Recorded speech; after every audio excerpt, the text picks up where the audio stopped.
Sara Stephenson in the middle is a lifetime educator, somebody who has spent the largest part of her career working with teens and tweens.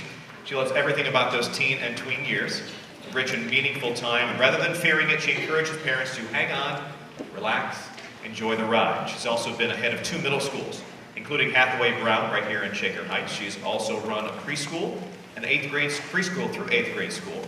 Of her 21 years in education, 19 have been spent working with teens and tweens. Please welcome Sara Stephenson.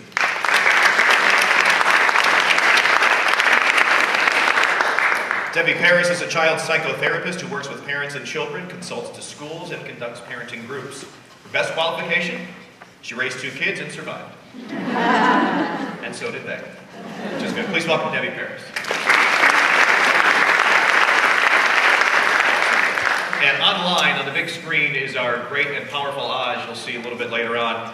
His name is Stephen Balcom. He's the founder and CEO of the Family Online Safety Institute. We'll be hearing from him about ways that your children can be safe online, because we know we don't know as much as they do. So that's going to be great to hear from Stephen as well. So we'll begin the discussion. Let's start with Sara, and let's kind of talk about from an education standpoint. What are we seeing as children are going from that early elementary off to these tween years?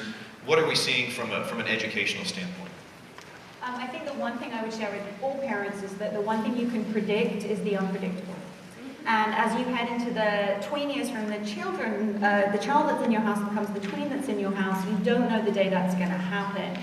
And one of the biggest challenges I think we see in schools is that can really bring challenges to friendships for kids.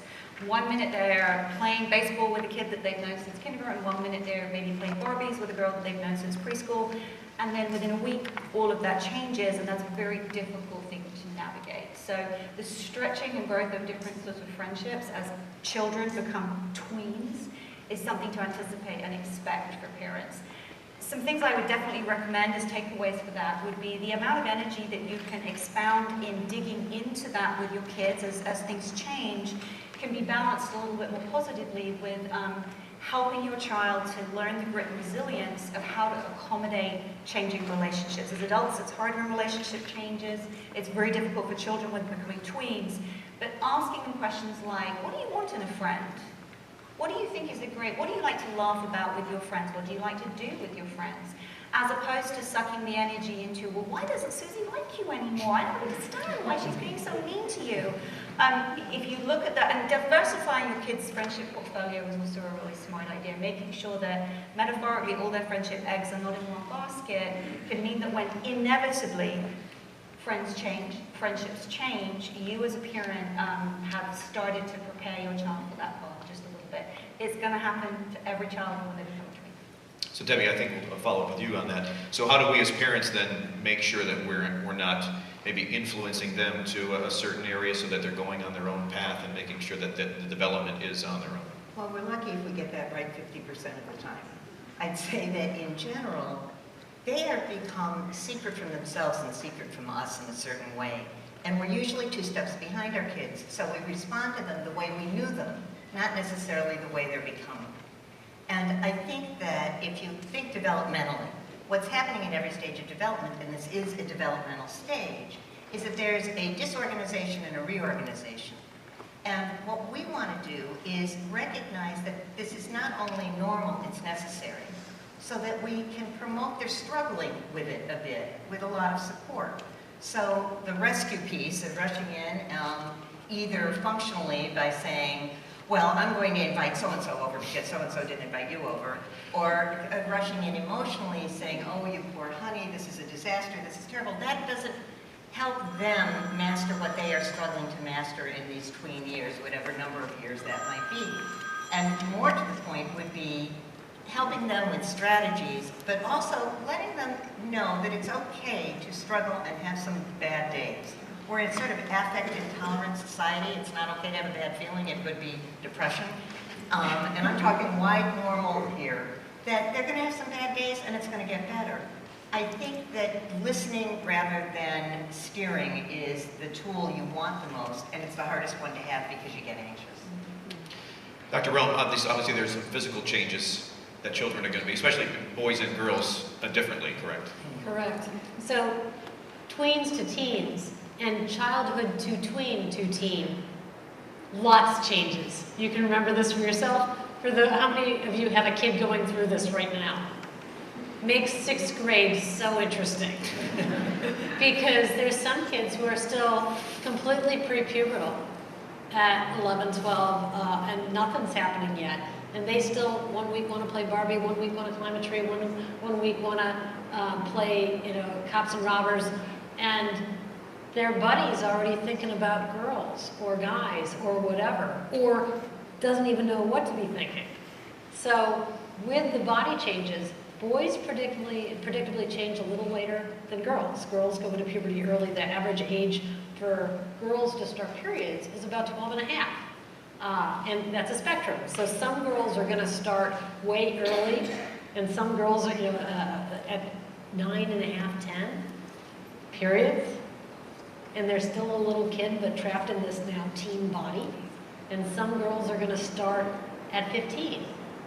But it usually, from the first pubic hair you see, or breast bud that's there, it's usually about 2 years. And the growth spurt happens early in girls, at what we call Tanner 2. That's when they have so few pubic hair you can count on, and just a little breast bud right at the nipple. Boys, the growth spurt's Tanner 4. That's when they're pretty much already fully formed. And that's a step before Tanner 5, which is adult. So the guys are growing late. The girls are growing early. So the kid, the 8th grader that has the growth spurt in 6th or 7th or 8th grade and is 6 feet tall then, he's in a different space physically. And if he's competing on the soccer field with the kid who's still Tanner 1, maybe Tanner 2, that's an injury risk for the little kid, the one who's early puberty, and the rock star, football star, or lacrosse star, or whatever, may stick at that height of 5'6", that was gigantic in 7th grade, but may not get him the college scholarship to the D1 team in high school. So he's got, so there's risks to early and late puberty, and on time, you just kind of have to know where your kid is and help them have some positive youth development, some resiliency for every path along the way. And I love what you said about listening, because really when you've got a kid and they're in the middle of a challenge, be it physical or emotional, really we have to often follow that mantra of don't just do something, stand there. And help them get to the place where they can find their solution. All right, a few statements to get you started. You do have those cards inside your packet that you got when you came here. So we're going to open it up in a little bit to questions. And I know that's really the most important part of this, because it gives you a chance to ask our experts some things that are really on your mind, and some things that are concerning in your own life and your own children's lives. So feel free. Stephanie and Sue will be coming around shortly to collect those. We'll bring those up and then we'll present those to the group. And if anybody needs a pen, by the way, you can raise your hand. I know Sue was passing some out earlier. If you need one, we'd be happy to provide one to you. Let's talk a little bit about discipline for children, because at this age, does a timeout still work? Do you take away the computer? Do you take away the iPad? What is actually going to help your child learn that, okay, this is not right? And then when it comes to the friendships as well, if they're getting into kind of more of a crowd that you don't like, how do you make sure you pull them away but not be too strong about it? I'll start with you, Tim. I think what we want when we talk about discipline, and it's so funny, any talk I've ever given on any topic ends up being about discipline. I wonder why. I think the issue with a tween is connected to what I was saying before. They're unfamiliar to us and they're unfamiliar to themselves. So things that did work when they were little might not be, not only might not work, they might not be appropriate. That is not to say one doesn't need to have rules, limits, expectations, probably expectations more than anything. But some of it is feeling your way, and some of it is not doing to them, but doing with them. And that's a hard skill to master. I think the last generation of tough love, you were supposed to, do things, draw the line.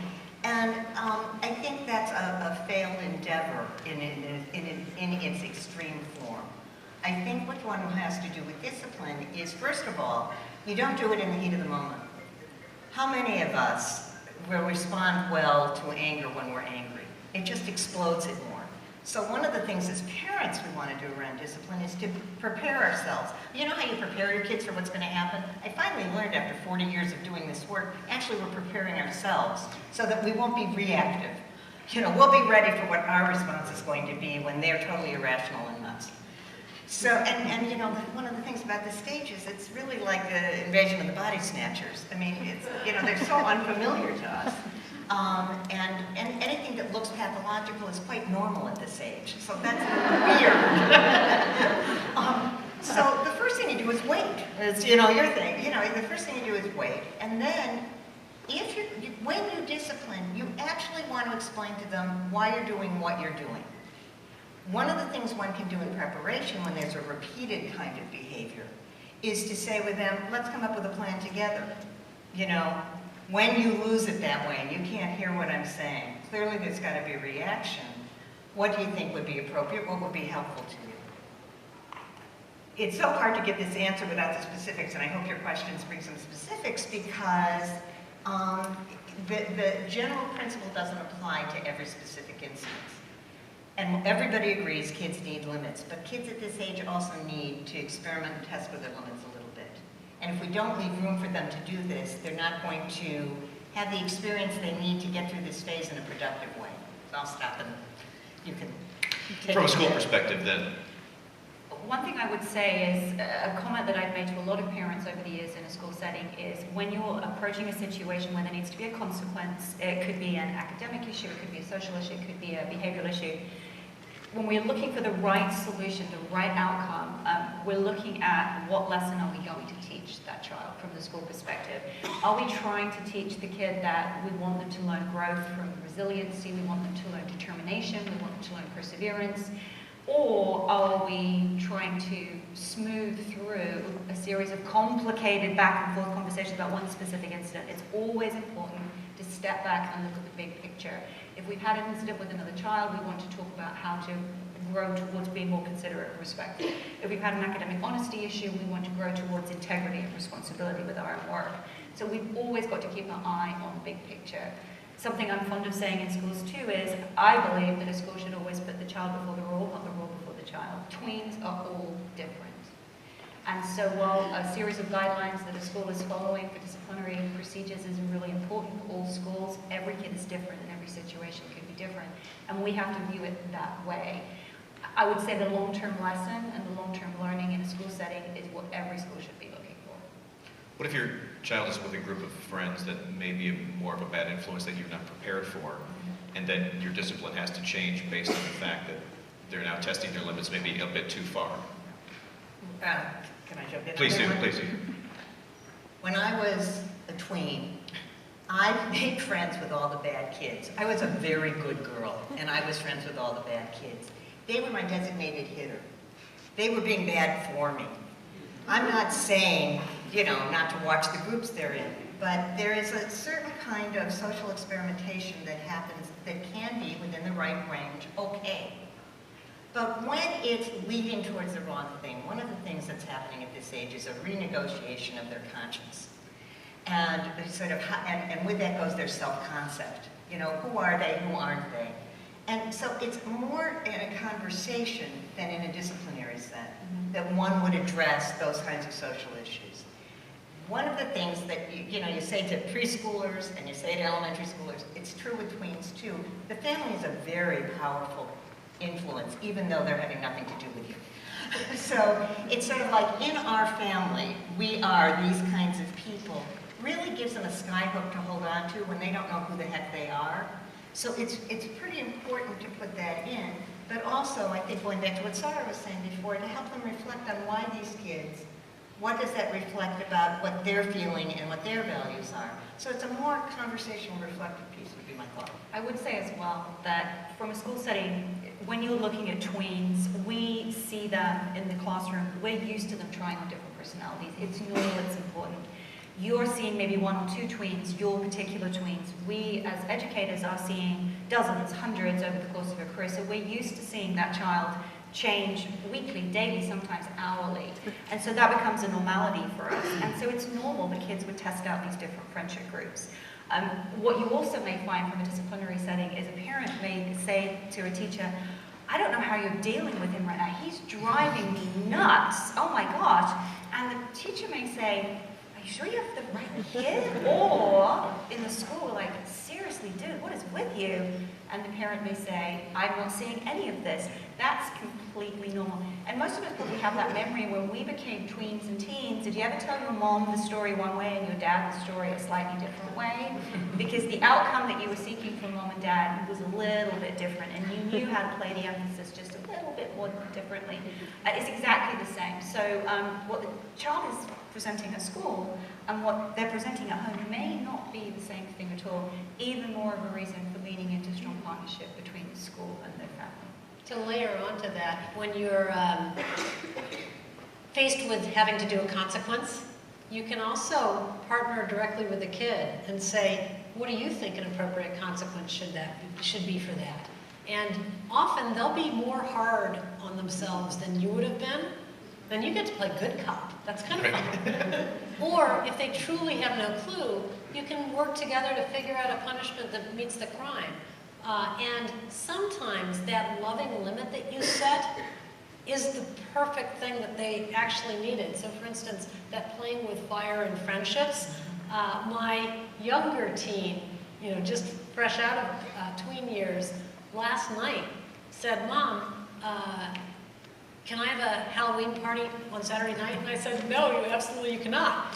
And she said, oh good, I was hoping you would say that. So sometimes they want that, they expect that loving limit, and it's okay to be that role and to play up. So when you're thinking about consequence, figure out what's the crime, does the punishment match it? If you ground them for life, then it becomes a meaningless punishment. But if you make, and again, you have to be careful what you make your punishment as well, so that all chores don't become punishment, if you really want them doing chores as part of regular life. So you have to be a little creative, borrow and find from your friends what's worked well with them. And Your Teen magazine, other options like that, often will give creative solutions as well. How many people, and actually, I don't get any kickback from your team, but I'm a big pusher of it because it really has become a great, great resource. How many people knew about it before tonight? Okay, so I'm speaking to the converts. For those of you who haven't, eyeball it, take a peek, because there's some really creative ideas that are often kid-written, parent-written, professional-written, so you get a couple of different lenses. And read it with your teen or tween too, Yeah. because it's a great read and it brings up conversations too about things that we're talking about like this. You had one addition. It had to do with saying no. Sometimes they really want us to say no because they want to say no. And it's awkward for them to say no. Sometimes they want us to say no thinking they want to say yes, but they're in conflict about it. One of the things that happens in the tween era, and just psychologically, is that sometimes they export part of an inside conflict. So they get you to say no so they can be saying yes, or you to say yes so they can be saying no, which is one of the reasons you think about this as a sort of headbutting stage. It's really nice to remember that they are actually doing something in exporting that, and you actually just want to hand it back to them. Kids at this age look sometimes like they are sociopaths, like they don't have a conscience, but they actually are suffering from too much conscience, not too little. And that's what their struggle is. You know, there's nothing worse than feeling really, really guilty. And so some of the dialogue between school, teachers, parents is sort of setting up a battle that's actually inside them, but they're trying to make it between you and them. I would say as well, the pushing of the limits is normal. Remember, the unpredictable is the predictable piece. So your child that may have always turned in their homework, or always prayed nicely, and always shared with their brother and done a great job, it's normal that they would start pushing the limits. And they push them so that they can find out where they are. That happens in schools as well. And so the presence of those limits in a consistent way, both at school and at home, the rules are different at school and at home, but the consistency and the knowledge that the pushing on the limit is normal. It's not a reflection that your child is going to be a serial killer later in life. It's a reflection of the fact that they're doing something that's very, very normal. They're trying to figure out who they're going to become, and the way to do that is by testing them. You know, we have this tween category now. We didn't have it maybe 10 years ago. Are children growing up faster? I mean, or is it just more environmental? So there's nature and nurture. When you look at the time to puberty, it's actually not younger. So, for instance, they talked about breast buds in 7-year-olds. Turns out when they looked at that study in a longitudinal thing rather than a cross-section of life, a lot of the obesity epidemic mimicked early puberty, but the kids weren't overall having started periods, or for guys, the growth spurt and the puberty happening any earlier than in past decades. Now, it is a little different than 300 years ago when nutrition was a little different. So we live in a land of plenty right now. But truly, puberty isn't happening differently. How we treat kids with personal enslavement devices and other things changes it. So how many of you monitored what your kid watched on TV when they were little? How many of you have a kid with a phone now? And how many of you know exactly where that kid is every minute when they're on their phone? It's fewer. So the number, there's fewer because their online life becomes this whole entity. And with tweens, the earliest and youngest you get them their personal enslavement device, that's when you need to establish, I get to look at your phone anytime. I get to know your passwords. If you're on Instagram, I get to see. And you don't want to be like the over-buddy sharing person, because your job's not to be their friend online. Your job's to be a quiet limit. Yeah. And a reminder that this kid, without any abstract thought, because abstract thought happens late in adolescence, if at all, the ability to foresee consequences, they don't realize at 12 that the internet's a tattoo that's going to be there forever for them. And they're like, Mom, you know what? Instagram, it's gone forever after that picture. So you have to kind of help them figure out that it's a part of life that you're going to be an online monitor. That phones for good sleep hygiene end up all plugged in downstairs. And you figure out how to do a different alarm that's not their phone and not a screen. So that they're not awake all night because so-and-so's mom lets them text at 2 in the morning. It's a whole outlet in schools as well. The media outlet and the technical outlet that has changed dramatically. The landscape's changed just in 5 years, 10 years. And so the number of disciplinary cases that schools are seeing that are related to email, Facebook posts, Twitter posts, it's growing more and more and more. And so it's definitely worth using as many resources as parents. Your teen have some one-to-ones. There's all kinds of great resources through your team that talk to you about when is the right time. Here are some questions that you could answer when you're looking at whether your kid's going to get a phone. And it's also, especially the mothers of young women, the media messages that are going out to young women so early. I've shared this several times, but there's a great thing you can show teenage girls that Disney princesses, if you analyze Disney princesses, which lots of little girls love Disney princesses, and you look at the fact that the width of their waist is exactly the same as the width of their eyes. And that's an interesting conversation, that right there, when you've come from your child years where you love Ariel and you love Frozen and the princesses are just awesome, there's a very specific message there for a budding teen, tween. Things like that you can draw their attention to. It's perfectly wonderful to still enjoy Disney, but there's a message there. And teenage girls and boys are being marketed to very specifically because the spend they're going to invest in products that are being marketed to them is significant. So monitoring the marketing messages and the media messages they're receiving through advertising is very important. I think what's coming into children is much more sophisticated than the children are sophisticated.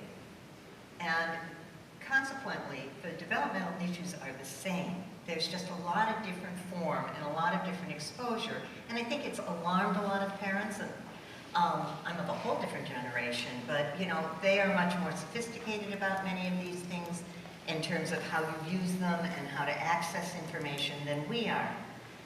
And I've certainly dealt with a lot of kids that have had things come in at them that they thought they wanted to see and know about that has totally overwhelmed them. So it's not that they are actually more sophisticated. It's still a little bit more like dressing up.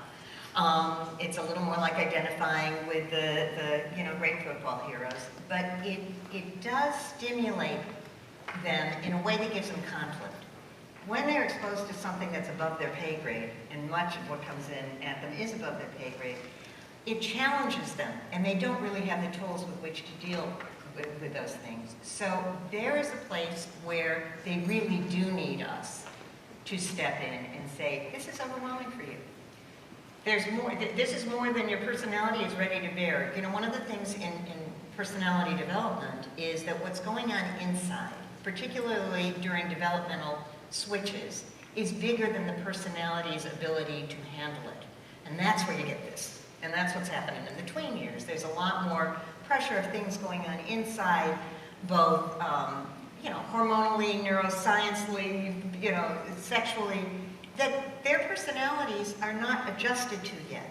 And they haven't integrated it or incorporated yet. So when they get overstimulated, and overstimulation certainly by the net and by all the media stuff, but overstimulated by all kinds of things. I'm going to talk about a different kind of overstimulation. Too many activities, too much homework, too many things. It's more than they can bear, and they need us to be the filter and to help them sort through what they've seen, what they're experiencing in a way that is productive for them.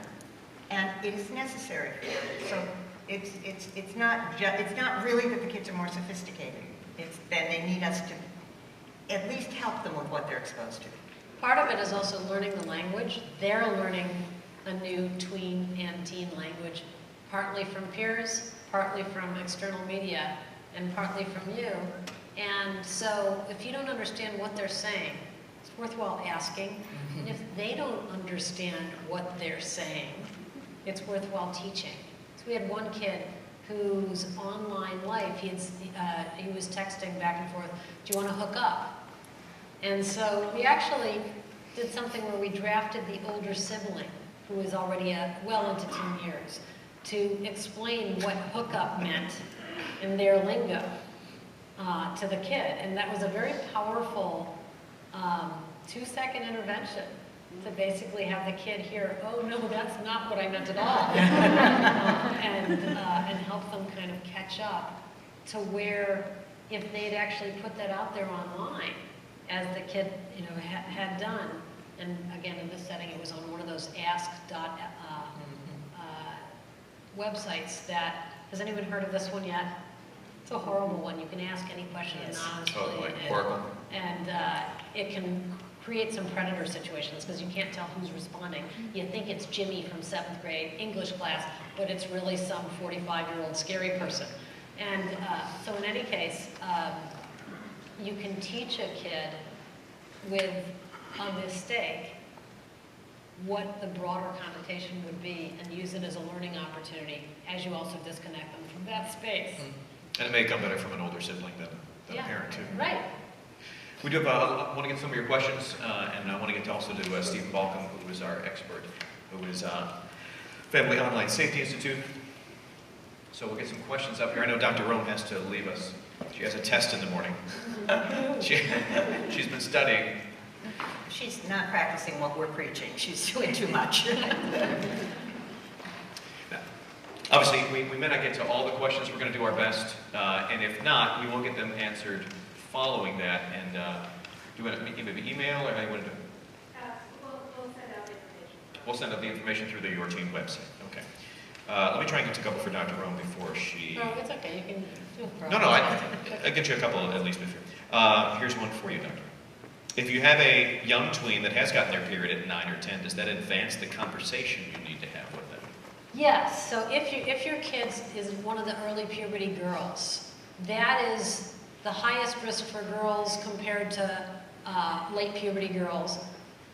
Late puberty boys is kind of the highest pubertal risk for boys. So boys that develop late, if nothing's happening by 14, it may be worthwhile having a conversation, because sometimes we can hormonally do a kickstart and help them turn puberty on so that they're not so far behind. The early puberty girl may be trapped in this woman's body at 9, but still have a 9-year-old brain without the executive function, and they may be being treated like a 17-year-old or a 21-year-old while they're 9 or 10 or 11 or 12. So when the older boys or men are hitting on them, you almost have to arm them with lines like, pick on somebody your own age. Or, wait a minute, I'm only 9, I'm statutory. Can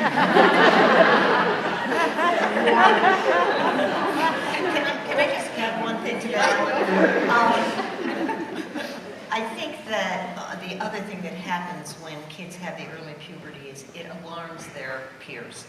And you get, because this is what Sara probably sees a lot of, and you get a lot of social reaction to it at school. So that has to be another part of the conversation. And there's nobody less kind than somebody who is afraid of what's going to happen to them next. And so a lot of the social stuff can go a little south for a bit until everybody finds their balance. Go ahead, Sara. I would say the same thing, that it can be an isolating experience for those girls who hit puberty very early for a lot of different reasons. They don't understand it can give their self-esteem a pretty decent sized stomp because they're trying to handle something that's more adult with their body while they could very well still be enjoying 9-year-old traditional pursuits of childhood, essentially.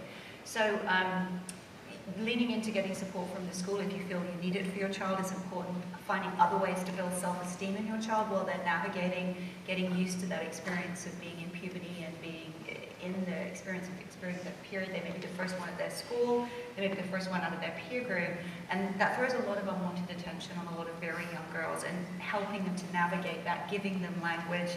Often they just don't know what to say. Well, where are you going? Why are you in the bathroom so much? Helping them to talk through those situations so they have responses, so they don't feel awkward and embarrassed when those questions come, can be a really helpful conversation on the way to school in the car, on the way home. What is it about it that embarrasses them? What is it can help them feel better about the experience? Those are all things I think that parents can get support from schools and parents can offer to their daughters. Also, just knowing timing of puberty for your own kid. Like, oh, okay, if they've got a first pubic hair, I got 2 years. If there's too many to count, oh, it's going to be this year. I'm not going to send them to Joni's house for a sleepover without some preparation. And knowing the words to say. Has anyone seen any of the cartoon books? It's Perfectly Normal, or some of the other ones. There's some great puberty cartoon books that make it pretty understandable for kids. So those you can really go over with an 8, 9, 10-year-old. Body changes and what's happening. And by the way, the boys want to know what that is too. US does a pretty good job of teaching that in 5th grade. My son announced, and it said, I need to study for the test on reproductive tract. And, you know, what, quiz me, Mom. Okay. So he goes, okay, let's start with periods. And Catherine, 2 years behind him, goes, what's a period? He goes, you can't ask me that. Mom's asking me that. What do I ask? What's a period? So he could tell me, you know, the message from the hypothalamus goes down the pituitary. Pituitary sends out messengers, FSH and LH to the ovaries. Told me the whole thing. Then he goes, and then when a sperm meets an egg, which happens when you're 27 or 28. So Mr. Farrell taught that. You weren't ready for your test tomorrow. Yeah. So what they are understanding, they may have book knowledge, but applying it to themselves may be a little bit different, and helping them have a language for that as well. Well, I would also say, as I have a 9-year-old and a 5-year-old, and as I was a science teacher for a very long time in middle school, which is an awesome job teaching science in middle school, especially when it comes to sex ed, it's fantastic. And so with my own children, I'm pretty upfront about these conversations, but my 9-year-old, his ultimate response is, ew, will you just stop talking about that? Exactly, I get that a lot. And of course, my response is, no, I won't, because as much as he's pushing back, I'm setting a limit by saying, dude, we're going to talk about this. We're not going to talk about it all the time, but we're going to talk about it. And you can ew 1 out of every 3 times, but the other 2 times I'm going to be talking to you about the stuff, so that when you get down to the party, you can be prepared. You may not hit puberty till you're 14, but we're going to start having those conversations. So we're going to normalize it a little bit, and the ew will slowly deteriorate. The little ones don't always know why they're crying. Because of hormone stuff that's happening either. They're like, I don't know why I'm crying, there's nothing going on. But so helping them know, oh, by the way, with puberty and with, you know, with your natural brain's development, this can happen. We're here for you. Can I just give you one tool in talking to your kids? and the sex ed thing. Most of sex ed is correcting misconceptions rather than passing on knowledge. Yeah. And if you can start by asking them, well, what do you think is going on? What do you know about this? You're going to hear great stories. But they'll be all wrong. And you then also know where their thinking is, so you know what you're responding to. I know you have another question. Oh, no. It's fascinating, but... There you go. Is it ever okay to call the other parent? Say there's an issue with another child or maybe another parent. I get asked that a lot. Yeah. I would definitely say that question that is a mantra that I have, which is, in calling the parent, what are you trying to achieve? What are you trying to get out of the conversation? That you, the parent, have to analyze what you're looking to do before you pick up the phone, period. Are you trying to set a path for your child? Or do you ultimately want to get your child ready for the path, no matter what it is, including its bumps? So if you're calling a parent on a fact-finding mission, if you really want to find something out, if you want to talk parent to parent, sometimes it can be a positive way to get more information. If you are willing to lean in and partner with that other parent, if you actually want to call the parent and let off steam and let them know that you're upset and angry, then it's definitely worth a second thought and to sit on it for a little bit. It's like typing the email, waiting overnight, getting up in the morning thinking, I'm not sending that. I'm going to cut it down and make it shorter. It's the same with calling the school. When do you call the school? Again, analyzing what are you trying to get out of the situation? Are you trying to get more information? Are you willing to partner with the school? And if so, then the joining language you can use is easy to get to. Hi, I'm leaving a message. I'm Jonah's mom. Hi, Mr. Siegel. Listen, I know we both really care about Jonah. Some stuff's been going on, and it seems a little bumpy right now. We both care about him. I really would love to hear your perspective and offer you mine. Can we talk sometime soon? That's joining language. It clearly says to the teacher, you can use the same language with a parent. It clearly says, I'm here to find something out. I haven't drawn conclusions. You have a perspective, and so do I. I'd like to share those. So the joining language can be a way to lean into any conversation, whether you're trying to call a parent, call the school, but also asking yourself, what am I trying to get out of this? Am I trying to find out and get to the bottom of what happened? Am I calling because I just really want you to know how annoyed and upset I am, which is a whole different kind of conversation? Or ultimately, if by pausing for a little bit longer, does my child have a better chance of learning a longer lesson than the knee-jerk phone call? And along those lines, I think that was very well said. I think the question is, are you trying to fix something for your child?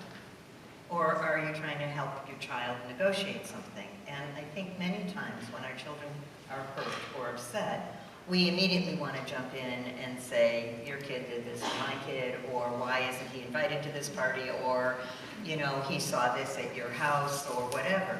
And you want to understand where your child is able to do something on their own with a friend, with a situation, and when they're not. And I think that the question was well asked because it doesn't say, do you call? It says, is there ever a time? Of course there's a time when you need to call another parent. Particularly if you're seeing something about their child that you feel, as a parent, they need to know. And this will happen sometimes after sleepovers, sometimes when you see what's been going on online, where there's information that it's only fair that the parent know. But again, it's not to tattle on somebody. It's sort of a protective information sharing piece of it. It's building a village. Mm-hmm. What happens when you're the other parent? Pick up the call and listen. Try and listen. Try and take a deep breath. I will say that as our children grow out of childhood, a lot of us have friends who are our children's parents. And we've had networks for years. We've seen our children learn to talk, learn to walk, learn to share, learn to not share. And so when you get into the tween years, it's definitely worth, in your own mind, just taking a mental audit of those friendships, because if the kids' friendships are likely to change, where will that leave you with the other set of parents? It's worth being ready, just like putting language in your child's mouth. What are you going to say if you have to pick up the phone and call someone who your child's been to daycare with since they were 3 and say, I'm phoning with a piece of information, I'm passing it along, take it in the spirit in which it's intended, but you might want to know this. Nothing else to say there, just letting you know. But as the other parent, pick up the call. Pick up the call, don't make assumptions. Take a deep breath and think about why the parent might be calling you. And listening is the minimum way you can lean into that conversation. just to expand the conversation for a second, when you have been friends with parents as independent friends and the children are friends, you are more likely to stay friends with the adult than the children are to stay friends with each other at different stages of development, which immediately causes a problem. And I think it's an important thing to communicate to the children that they get to be friends with whoever they want to be friends with, and you get to be friends with whoever you want to be friends with, and that it isn't a referendum on anybody, any adult or any child when these friendships shift. I'm laughing because my older son and my nephew are 6 weeks apart in age, and they went all through school together. They were the closest of friends, and junior year in high school did not talk to each other for a year. And my sister and I decided, well, I can't, not talk to my sister. We laughed. We said, this, we're practicing what we preach, because they were very mad at each other. They weren't getting along very well. They had very different groups of friends, whatever. But it didn't affect the adult relationship. And there's a lesson to be learned, not just for us as the adults, but for the kids. We talked a little bit about digital media. I want to bring in Stephen Balcom, who's the founder and CEO of the Family Online Safety Institute. His mission is to make the online world safer for kids and their families. Stephen, good evening. Oh, I really hope that was going to work as soon as I said it. I know I had to buy some time for that. Dr. Rome, I know you do have to leave shortly. Okay, I'll get up and leave when I need to. I'm waiting on my alarm clock here. Okay, that's fine. I was just going to say, do you want to, because Steve's going to talk maybe for about 10 or 15 minutes, do you want to give a takeaway maybe for parents? So, actually, any other questions or do people want to raise hands? Anything else that was a burning pediatric question that... I didn't see anything specific that came through from a medical standpoint. Great. Stuff I'm sure you could be an expert on, though, based on having kids. So any other final words, I guess, would be listen, enjoy, respond, and laugh with, never at. It's a sensitive time, but it's okay to share laughter with them and keep building the village. The village is going to shift, but the beauty of the tween years is adults still have a say. By high school and the full teen years, who's more important on Saturday night, the buddies or you? It's not going to be you. In tween years, if you can do family things where, especially if you can get other families where you like that part of the village and do family bowling or family charades or family game night or whatever it is, you still have a time where they're not driving, they're not captive audiences. I mean, and they are captive audiences still. You can still create a village where it's enough space and fun. Still do that when and how you can. Because there's going to be plenty of times when comes Friday and Saturday night and they're not going to be with you. How many people do a family dinner? Awesome. This is the converted. So really, keep those going. How many people have schedules where family dinner gets harder and harder the older your kids get? So as best you can, even if it's 20 minutes, preserve a time and a space where you're sitting down with them every day and getting a chance to hear what's happening in their lives. And it may become family breakfast. Again, it may be family ice cream snack or whatever it is. But carve out time. If you can keep doing it daily, that's perfect. But so don't give up that time. And it's okay to be the uncool or the loser, the geek mom, or dad. And I love seeing lots of dads here too. That's awesome. But it's fair game to remember you're not their best friend. You're supposed to be their loving limit and helping in their safety net as well. I think we have Stephen on the line, founder and CEO of the Family Online Safety Institute. Stephen, good evening. It is like us. Good at work. Over my shoulder. We called him the Great Powerful Oz earlier because he just kind of over there. So let's talk a little bit about the 7 steps to good digital parenting. Yeah. Well, first of all, thank you very much for inviting me into your event tonight. We've worked with parents in school events and, by the way, sorry, are you hearing me okay? Yes. Oh, okay, good. I'm getting a little bit of a delay. So we've worked with a lot of PTAs, we've worked with a lot of kids, obviously, but particularly with parents, they come to us and say, what do I need to know? What are the basics that I need to know? And so we've distilled years of advice giving and tips and tools down to the 7 steps. And I believe these were circulated earlier, but I want to just talk a little bit about each one of them. And it's been fascinating, by the way. I've been able to listen into your conversations, and there are a number of the steps that relate directly to what you all have been talking about. Our number one, and probably the most important parental control on the internet there is talk with your kids. Keep an open dialogue, keep the communication going, but also stay calm while you're doing it. I know that's easier said than done. My youngest has now gone off to college. I am living proof that you can get through these years and still remain sane. But, you know, if you lose it, as Dr. Mike Bradley says, if you lose it, they won't get it. So somehow you've got to steel yourself and your spouse to stay calm when things come up, as they will. They will wander off into sites that you wish they hadn't. They will see things and hear things that you would really prefer them not to have done.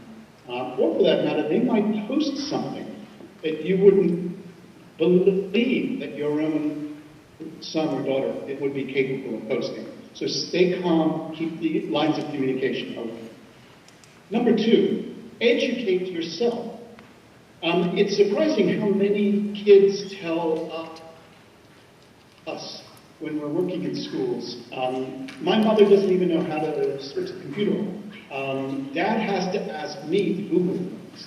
Now, I know that's not true of the audience here tonight, but I would say to you, it is a good idea to try and stay up to date. Try and understand their world. And we have a number of tips and tools and resources on our site at cozy.org under Good Digital Parenting. And, you know, it answers questions like, what is Instagram? What on earth is Snapchat? I've just heard of this thing called Tinder. Tell me about it. And so this will give you a way into, well, hopefully they're not into Tinder at this point, but will give you a way into their world. Number 3, use parental controls. Now, this is particularly true of the younger kids. And every single operating system, every search engine, even every game console, cell phone comes with parental control, usually for free, sometimes very inexpensive. And monitor your kids' use of screen time. Find out if the sites or the apps that they're using are public or private. And how can I report a problem on this social media site or on this particular game site that they happen to be on? Number 4, set ground rules. And you've been hearing that a little bit in the discussion earlier. We have a family safety contract, which I will hold up for you all now, which is also available on our site, which gives you a number of cyber do's and don'ts, both for your child, but also for you as a parent, which includes, number 1, I will not overreact if you bring me something that I might find upsetting or disturbing. Set time limit for tech use.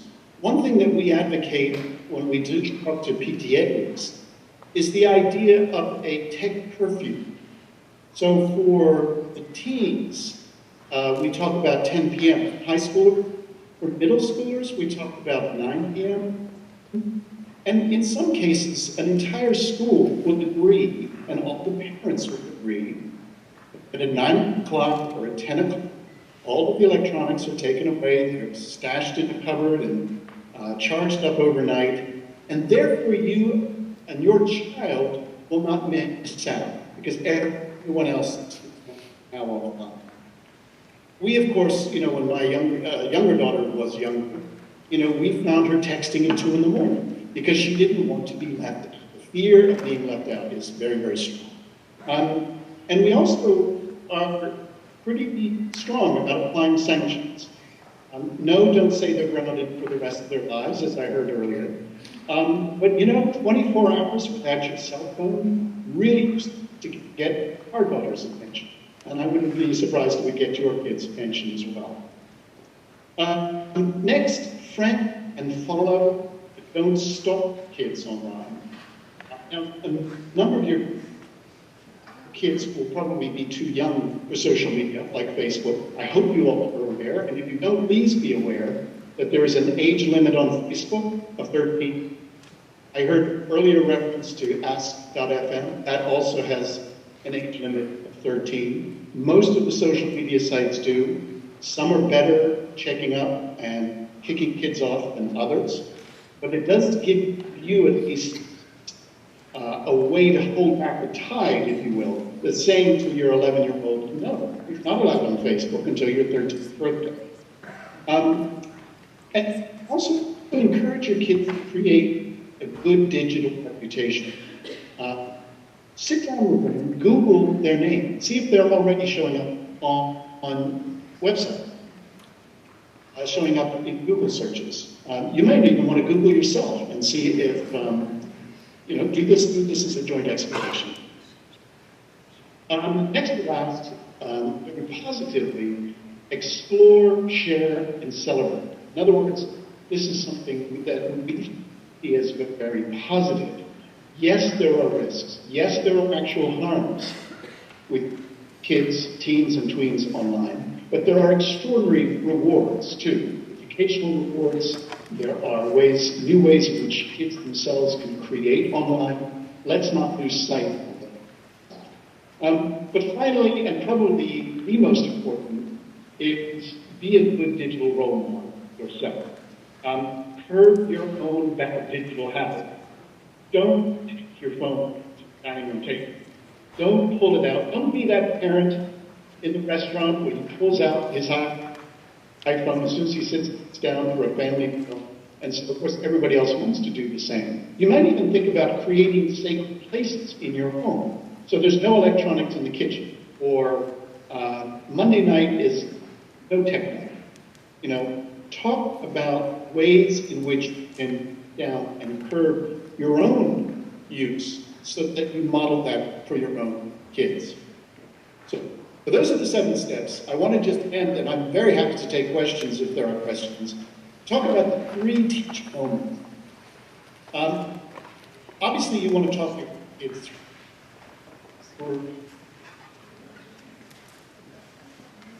throughout their childhood. But there are 3 key moments that we think are very important to make sure that you don't miss. The first is when they get their first device. This could be a secondhand tablet, this could be a new Amazon Fire HD tablet. Kids are getting devices earlier and earlier. They're now tablets for 2-year-olds, specifically marketed to tiny tots.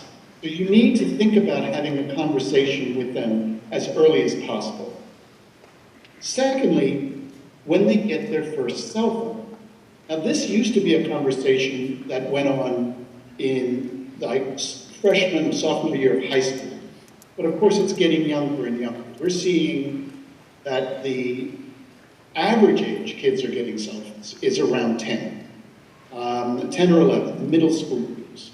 So that's another key time to sit down, set boundaries. Don't even hand the phone over to them until they read and sign the contract. And last but not least, when they turn 13. 13, as I mentioned before, is the magic age that, for various legal reasons, most social media sites will not allow children under the age of 13 on. And so this is yet another time to have that conversation. So with that, I will just break it there. I hope that you all heard that, and it didn't break up too much. And as I said, happy to take questions. You had a little max headroom there for a while, but you were okay. Stephen, a quick question for you. Is it okay to keep my 6th grader completely off of social media? And then what is an appropriate age to allow the child to have that account? You know, is 13 the automatic, you know, give it to them, or is it depend on the child? No, 13 is the minimum, and that is not necessarily what your child is ready for. I mean, I've known 14 and 15 and 16-year-olds who perhaps are not yet ready for Facebook. By the way, if the child goes on using their actual birth date, they will have a more limited version of Facebook than if they say that they are 18. The problem is, a lot of 12-year-olds, 11-year-olds, and 10-year-olds are claiming to be 25 or 30, and they're getting a much more unfiltered access to Facebook. So it's really down to you, but you do have one card up your sleeve, which is to say you have to be 13 before you can go on Facebook. Let's talk a little bit about, this happens to me every day, so this is a great question. Specifically, this parent is a 12-year-old boy, feels like he is pushing away from his mother. I have trouble connecting with him. I feel that he's wanting to connect and relate much more with my husband. How do I handle this emotionally? So it's the one parent connecting, and they go through those stages in life. That's a great question, and it's what every single person in this auditorium is going to go through in some form in these next few years. The first thing is don't take it personally. This isn't a personal referendum on, oh, I all of a sudden think you're a bad parent, I don't like you. It's a necessary removal because they are working through a developmental phase where they're going to end up being adults way down the pike, not immediately, but where you will not be the center of their universe. And that's actually necessary. But they don't actually mean it. They just need to do it. And, you know, we're supposed to come up with the final sentences of what we want you to take away. What I want you all to take away is that whatever's going on right now is not a predictor of who they're going to become and what the outcome is going to be. So right now, your 12-year-old boy is pushing you away, which, by the way, is actually a good sign, not a bad sign. It's actually saying, oh, I'm looking at being a sort of independent guy, not dependent on mommy, and it's often boys pushing away moms because moms tend to sort of bring out the littler part of kids, you know, oh, honey, let's get the chicken soup part, and that's not what they want at the moment. So they might want it tomorrow, you never know. But this is not the end point of your relationship, and this is not who he's going to become as an adult. So if you can take it not so seriously and sort of give him a space and accept it, he'll be much closer to you. It's the ones that when you try to pull them in, they have to push back harder. So sort of keep your balance on that. I would say that girls can push their dads away. It's the same gender piece occurring, and you know, you've maybe driven your daughter to a soccer game, or you spent time camping with your daughter as a dad, and then all of a sudden in his tween years, it's the exact same thing. Your daughter is stretching away from you in a completely normal way. But it is stretching, it's not a break. Right. And I think that seeing that as you're saying, is a necessary part of them growing up and trying to, as Ellen said, to stand still and observe is the safest way to go, because they're trying on who they're going to be. But don't miss it, because these tween years, a lot of parents dread them in the same way they dread the toddler years. I mean, there's a lot of discussion about, oh, the terrible twos, it's so hard. You talk to your friends about the teething and the tantrum throwing and all that stuff, but the tween years often inspire some of the same fears in parents, and yet there's not perceived as much support or recognition of the issue. But I would say that don't cringe and miss it, because it's this incredibly rich time, and you will start to see flashes of where your kid is going, and you don't want to miss that. So as hard as it can be to let go a little bit and to step back a little bit, don't fear it, because it's a wonder. Just like the toddler years, there are some things that your kid did during the toddler years that you'll never forget. They walked, they talked, they probably made their first friend, they probably did some more sophisticated things as toddlers that you won't forget. Now you won't forget the tantrums either.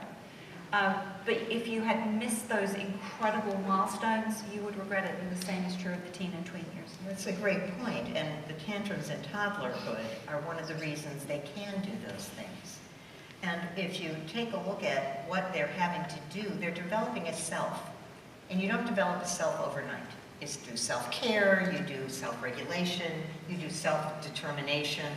and some self-control. And one of the things that's happening when they push one of the parents away is they are experimenting and establishing a self that's a little bit separate, which is actually necessary and strong. It's actually, it ends up being something very strong. It's just not personal. And that will help you stay calmer. And I'd say in general, with all the topics we've discussed tonight, the more neutral you can be about it, the better your response is going to be. Now, I don't think we actually can always stay neutral, but we can pretend to be neutral. and if you can pretend, you're doing great. It's also worth noting that your child has very likely got adults that they're going to be connecting with at school in a very different way. It's rarer for tweens to push all their teachers away, although some do from time to time, that's normal too. So bear in mind that if you've fostered a strong partnership with your child's school, you can feel reassured that there's a reason people pick the teaching profession. There's a reason people pick to be in the teaching profession for tweens and teens. If you didn't love it, you couldn't do it every day. And so your kid is going to be around people who have a natural affinity for the most part for kids at that age. So if you're worried that there's something essential that you have been able to provide for your child, and your child's now seeking that in a more independent way, it can be reassuring to feel that there are some of those adults at school and in all school districts and all good individual independent schools. Those people are prevalent and are present, and they attract your tween in a way that you as mom and dad at this point in your relationship with your child may not be able to do. So it isn't that your child is rejecting all female figures or all male figures. It may just be you, and it may just be personal. And it's interesting when you go to parent-teacher conferences, or you happen to run into the parent of your child's friend, and they'll say, "Oh, it's just been so lovely hanging out with Jonah because he's just so delightful to be with." And you think, "My kid, really?" But that's another example of the fact that they're trying on these different roles and places and times. And the moral of that story is don't feel jealous. Yeah, Feel exactly. relieved. Yeah. Sarah talked about hedging friendships so that there's an alternative in case of a fallout, but I've heard other psychologists talk about that maybe one or two best friends is usually ideal, but having too many friends can be stressful for the child. Interested in some thoughts there. One size doesn't fit all. I think for some kids, they feel safety in numbers, and they're not ready for some of the intensity that comes with best friends. Other kids get overwhelmed with a group or a dynamic and need the one-on-one, and neither of those is good, bad, right, or wrong. It just is. And again, that's the self-determination piece. And if we come in with an agenda that they need to be members of groups and they need to participate in that, or they need to have one best friend, that distorts the process. This is really something for them to discover for themselves what works, and what works at one stage might be different at another stage. But I think that many times I hear people very worried that their children don't have enough friends. That's what I hear more than anything. And I think that is maybe reflecting some of our own experiences when we were tweens. The idea of a popular crowd, are you in it or not in it? Who's in the popular crowd? It's usually the kids that have an earlier puberty. And there's a sort of wannabe thing and the left out and the hurt. And I think the serenity is having an alternative. And the alternative is either another friend or, being in the theater program or going to gymnastics or, something where there's other kinds of interactions. Many times the group interactions through sports or through an activity are wonderful because they're not intense. It's structured, there's a way of relating to kids that doesn't involve sharing. So it's a very nice outlet for some kids, but some kids can't do it, and that's okay. Something that I think it's smart to talk to your kids about as they approach the tween years. So when they get to those second, third, fourth grade elementary years, what makes a great friend? And it's something that gets talked about a lot in kindergarten. It's usually part of a strong kindergarten curriculum. How can you be a good friend? My son is in pre-K. What's a super friend? He tells me what a super friend is. But we tend to stop asking those questions quite as much as our children get older. And something that we do here at university school is we talk a lot about what is a good friend and what do you get from your friendships and what are you looking for? Do you have a friend that shares your sense of humor, and can you identify who that person is? Do you share interests? The girls particularly can sometimes find it a little bit harder as they get into the tween years, especially if they hit early adolescence, to be able to identify why people are their friends. The reason they're friends because there's safety in a pack. And as a parent and as a school, that's usually not a good enough reason to just pick a friend. You want to pick you really want to pick friends who in some way, shape or form are going to boost your self-esteem. Well, you raise such a good point, because many times what's driving a kid is having somebody like them rather than who they like. And that's when their self-esteem is going like this. And what's most important to them at that moment is to have somebody like them, and then that sort of social capital internally. And one of the reasons I think you're saying such a good point about sort of having a discussion with them, what rights their ship is when you say, well, do you actually like them? And, you know, why would you like somebody that treated you that way? Right. It lets them step outside of themselves and take a look at it, which circles back to everything we've been saying, which is the dialogue and the conversation.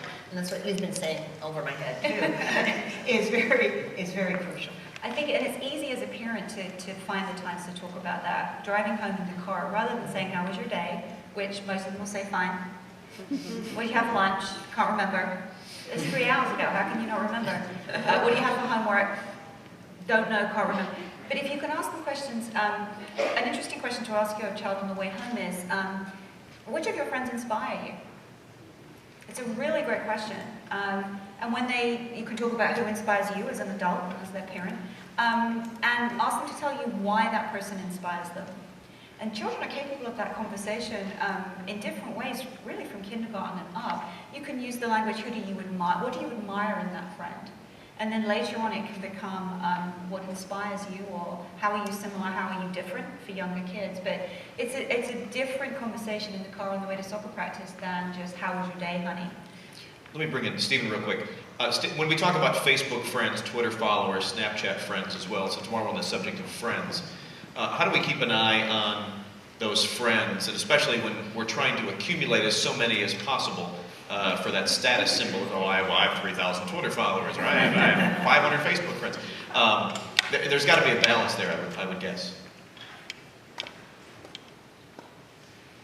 Yeah, I think, by the way, our daughter, of course, had to wait till she was 13. All my friends were on Facebook. And I said, yeah, right, well, you're going to have to wait. And by the way, I'm going to be your first friend on Facebook. And to which she said, I hate your job, Dad.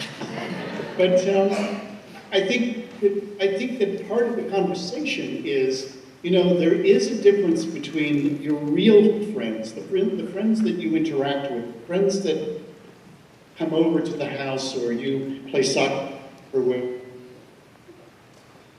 whatever, and these other friends that are maybe acquaintances or maybe friends of friends, and just make sure that they can see a distinction between the two. Here's a couple, I want to combine these two questions because I know we're running out of time and I want to get to as many as I can. Here's one on blaming others. How do I best react when the child blames others for issues that she caused herself? For example, she did not pack her library books and then cannot check out new books in school. She comes home and blames me for not packing them, screams, and is angry. And tied into that is, how moody is too moody?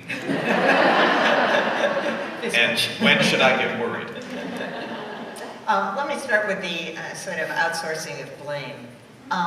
You know, if you talk to any first or second grade teacher, they will talk about how what they're seeing is a tremendous amount of pathology that's totally normal. There's lying, there's cheating, there's stealing.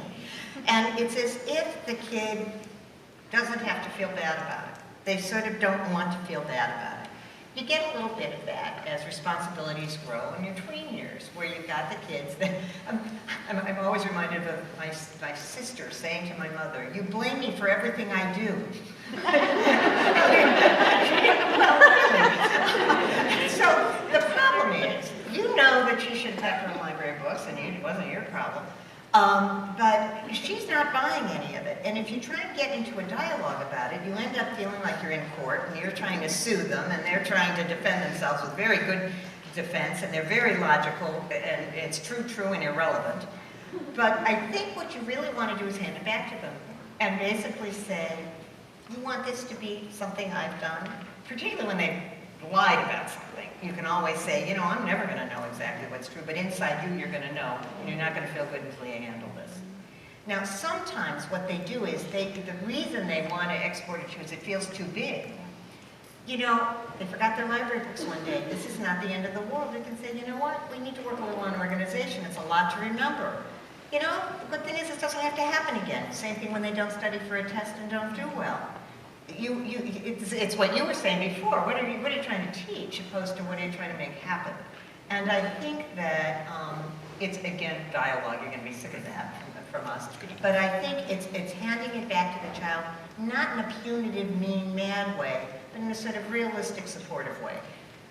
I think sometimes you see as well, not just the kid exploding, it's your fault, Mom, it's your fault, Dad, but when kids make a mistake, it can be too big. And so what you can sometimes hear at home is, you know, I didn't do well on the test, and Mrs. Stephenson was so mean to me, and she made me cry, and I felt awful, Mom, I just feel terrible. And what's actually going on there, bearing in mind again that most teachers get into the profession because they really like kids and they really want to help kids, is not that, you know, Mrs. Stephenson probably heaped it on the kid because they did poorly. The kid is feeling bad themselves, and that's when the way we protect very little kids is to keep them safe. You know, we don't want them running out in front of traffic. We don't want them playing with knives and scissors. We're keeping them safe. We're keeping them well-fed, warm, clothed. And when they get a little older, the way we protect them while still obviously doing all of those things becomes a little different. Because in those situations, when the kid is upset with themselves, the way you can protect them, essentially, is to help them learn a lesson. And in this circumstance, while it's hard to see a kid cry or hurt, in the long term, as a parent, you want to see the kid develop the skill to say, this feels horrible and yucky. I hated the fact that I did badly on the test. I let myself down. I disappointed my teacher. I can't say those things right now because it's too big, but that's what's going on. And I need my family to help me and my school to help me learn the lesson, to remember how this feels so that I can feel that I'm pushed into the behaviors that will stop this from happening again. And the moodiness portion of that, and when should parents maybe get a little worried? I think there's not too many times you have to be super, super worried.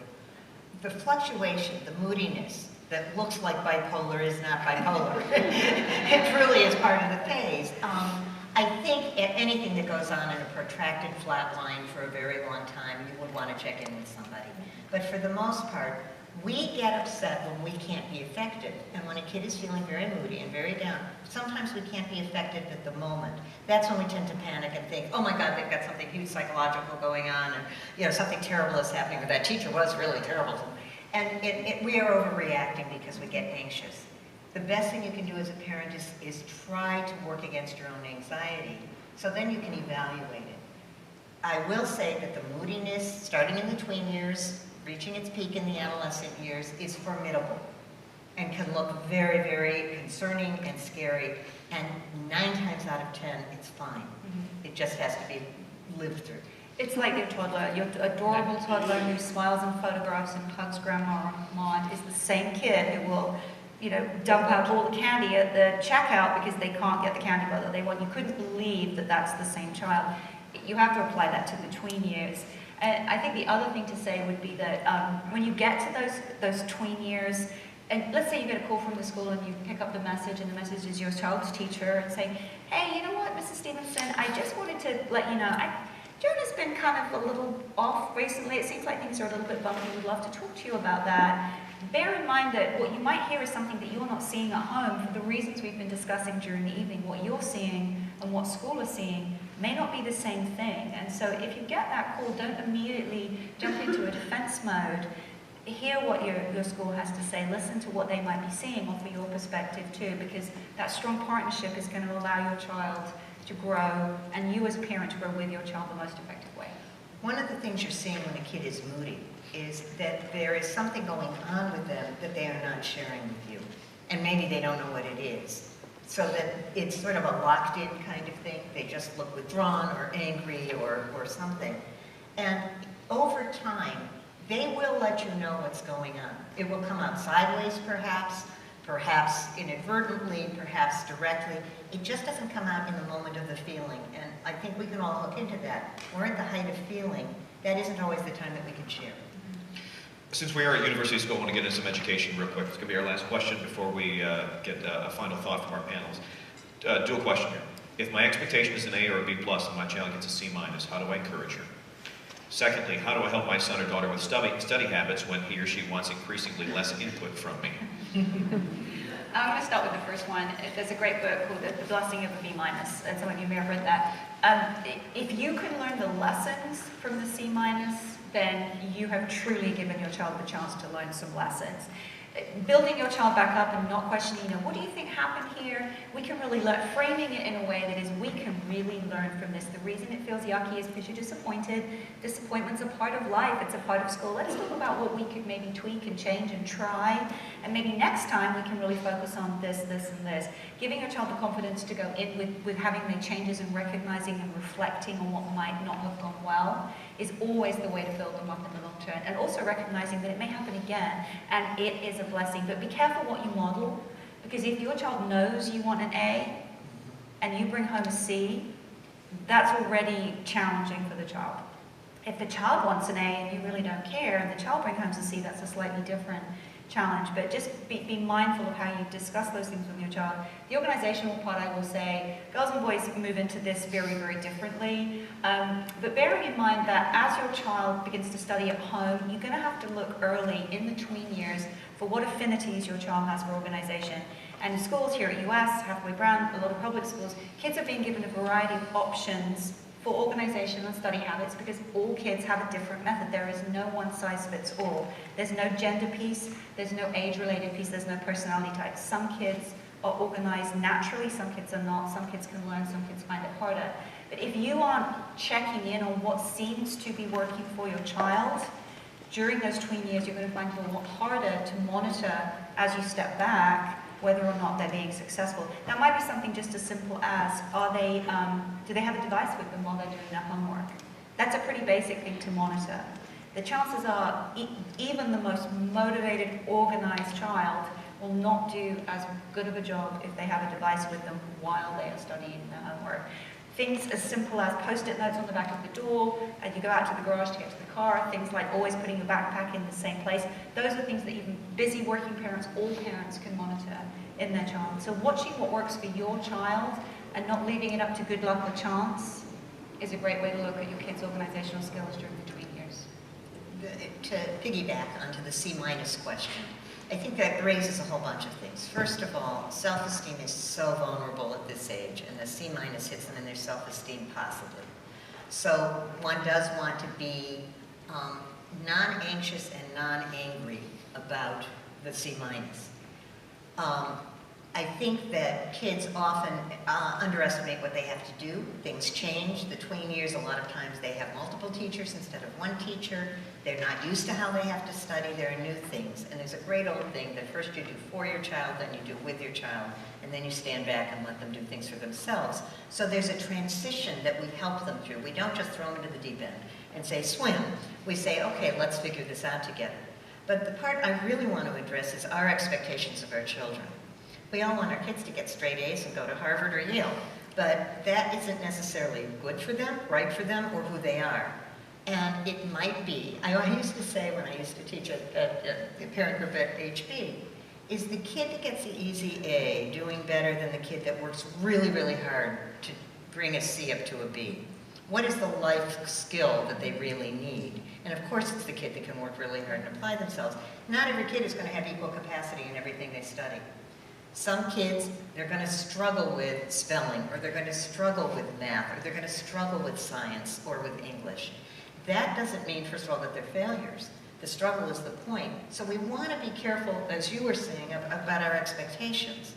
And then in terms of the organizational piece, I think that, again, it's a gradually acquired skill. And kids that were more organized in second and third grade, all of a sudden could get very disorganized because they're disorganized internally. And they're getting reorganized internally. So that's where you sort of have to renegotiate, go through the whole thing again. And the most important thing is to start where they are, not to start where you want them to be. Otherwise, you won't get any place. I just came back from a conference in San Diego, the ERB conference. It's a standardized testing organization. Lots of great schools, lots of great presentations. But the keynote speaker was talking about non-cognitive skills in the working environment, and which are the skills that are most valued by employers across the US and across the world, actually, data on both. But what's so fascinating is that while we look at our kids getting A's and studying hard and getting A's and getting more A's, what the workforce is valuing by far the most are non-cognitive skills: work ethic, integrity, determination, and resilience, but work ethic is the #1 skill that companies in the US are reporting that they are looking for in college graduates. So it's definitely worth remembering that in the very long view. Of course, a lot of us are leaning into the college years and thinking, well, that's the major goal, but beyond the goal of college is the goal of having a successful adult out in the functioning world and contributing to society. And when you're looking at organization and the C- versus the A-, work ethic is always something to work on establishing with your child. I'm going to give each of our speakers just 1 minute to kind of sum things up. Stephen, if you'd like to kind of, what can parents take away from our children and our tweens in this digital age? Don't lose heart. Talk with your kids. That's probably the #1, just keep that communication going. But be the good digital role model that you would like them to be. They will far more do what you do rather than do what you say. And last but not least, this is probably the greatest distraction device ever created by man. And if your child is doing their homework while also texting, while also posting to Instagram, they are not going to get the job done. So make sure these are parked, make sure that they're under control, and keep an eye on them. Sara? I would definitely say that just try and enjoy these years. It's supposed to be up and down, but it's going to be wonderful. And just always look at the long view. Are you trying to prepare the path for your child, or are you preparing your child for their path? And as you look at the smaller issues, always try and expand that out into what the bigger issue might be. Are you helping your kid get ready for the path ahead of them? And I would say that just as we were saying that how they are now is not a predictor of how they're going to be, a bad day of parenting is not a predictor of what kind of parent you are. And if we get it right a good part of the time, we're doing a great job. So that what we were talking about today are things to aspire to, but it isn't a litmus test or a measure. And that this is a flexible piece of parenting. The most important thing is you're in a long-term relationship with your child, so you have many, many chances to fix what goes wrong in your relationship if you have a bad day. I'd like to thank Stephen Balcom, Sara Stephenson, and Debbie Paris. And thank you for allowing me to come onto the east side. I'm a west sider, so I appreciate